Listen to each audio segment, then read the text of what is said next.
Anandpur press club वार्षिक उत्सव अवसर में आयोजित होता वाणिज्य महोत्सव अष्टम दिवस रविवार स्टाडियम रे प्रबल जनसमागम उत्साहर माहौल सृष्टि होता। अपराह 3टारू राति 9टा पर्यंत प्रबल जनसमागम वाणिज्य महोत्सव आयोजन प्रेस क्लब समस्त सदस्य को बेस उत्साहित करता। अष्टम दिवस सभारे आनंदपुरिया अतिथि मंच शोभामंडित होता। प्रेस क्लब सभापति नारायण साहू सभापतित्व आयोजित अष्टम संध्यार सभा को आकाशवाणी केन्दुझर उपस्थापिका सौमेश्वरी चक्रवर्ती मंच परिचालना करते। यह अवसर में मुख्य अतिथि भाव आनंदपुर पूर्वतन विधायक भागीरथी सेठी जोगदे दलमत निर्विशेष समस्त आनंदपुरिया एक हुआ गोड़टणा नीति छाड़ी समस्ते एकाठी लड़ी पारे आनंदपुर विकास संभव बोली कहते। मुख्य वक्ता भाव बीजेपी कृषक मोर्चार पूर्वतन राज्य सभापति महेश्वर साहू जोगदे प्रेस क्लब द्वारा आयोजित यह वाणिज्य महोत्सव आनंदपुर महोत्सव भ्रम सृष्टि करते। सहित आनंदपुर को रेलपथ उपखंड चिकित्सालय को सुपर स्पेशलिस्ट हॉस्पिटल आनंदपुर महाविद्यालय को स्वयंशासित मान्यता हदगत ठारे आयुर्वेदिक विश्वविद्यालय भली विकासमूलक कार्यर आवश्यकता जरूरी होता बेले आनंदपुरवासी एक मनरे लड़ाई कले सफलता निश्चय मिलिब बोली कहते। सम्मानित अतिथि भाव अभिनेत्री मिलियपा तथा स्वभद्र महांती जोगदे दर्शकों भीतर माहौल को नहीं उत्साहित होगा सहित एभली एक कार्यक्रम पर प्रेस क्लब को साधुवाद ज्ञापन करते।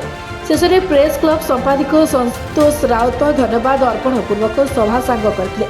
अष्टम दिन में विभिन्न किस्मर मनलाखु स्टल गुड़िकर लोकंर अपेक्षाकृत गहली वाणिज्य महोत्सव माहौल को सरगरम करता। शेष में नृत्य गुरु जीतू दास संयोजन में नीलचक्र क्रिएशन भुवनेश्वर पक्षर मेलोडी कार्यक्रम परिवेशित होता। शुभेच्छु आनंद शंकर महांती नृत्य गुरु जीतू दास काउंसिलर कृष्णचंद्र रणा क्रीड़ाविद रमेश सिंह प्रमुख प्रेस क्लब द्वारा आयोजित यह लोकाभिमुखी कार्यक्रम परिचालन सहायक प्रदान करते। प्रेस क्लब आनुकूल्य आनंदपुर स्टाडियम टारे आनंदपुर वाणिज्य महोत्सव ये बहुत माने आनंदपुर सब डिविजन केन्दुझर जिलार माने ये जो कार्यक्रम बहुत विराट कार्यक्रम बहुत लोकंर जनसमावेश होती समागम होती एवं आनंदपुर प्रेस क्लब ये जो उद्यम ये जो विशाल कार्यक्रम ये निश्चित भाव में आगामी दिन में आनंदपुर विकास पाई आनंदपुरियांकर एकता पाई निश्चित भाव में एक उदाहरण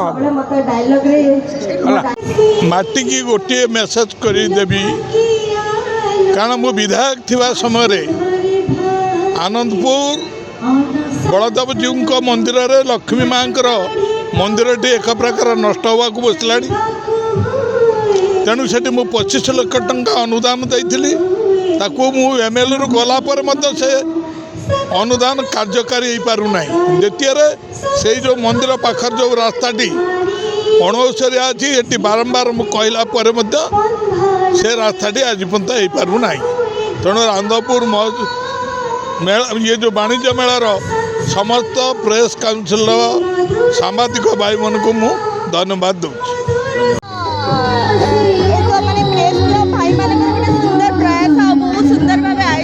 कार्यक्रम ये माने मु देखिकी तो मु भावुची मु जीवी ये सब जी वाणिज्य महोत्सव जी सब पड़ी स्टल मोर तो से मन नहीं मो सब स्टल पर मन तो बहुत खुशी लगिला। बहुत सारा ये आनंदपुर बहुत माने लोक मैंने ये आसी उपस्थित होती स्टार्टिंग रू देखिकी बहुत खुशी लगिला। बहुत भीड़ अच्छी तो बहुत सुंदर प्रयास आपण मानकर आम प्रेस क्लब सब भाई मानकर बहुत सुंदर प्रयास आउ माँ तारिणी पाखे मुझे माँ पाखे प्रार्थना करी आपण मैंने एमती प्रतिवर्ष एत सुंदर कार्यक्रम करूँ। बहुत सुंदर सुंदर तारका मान डाकती हॉलीवुड बॉलीवुड सब स्टार मैंने ये आसन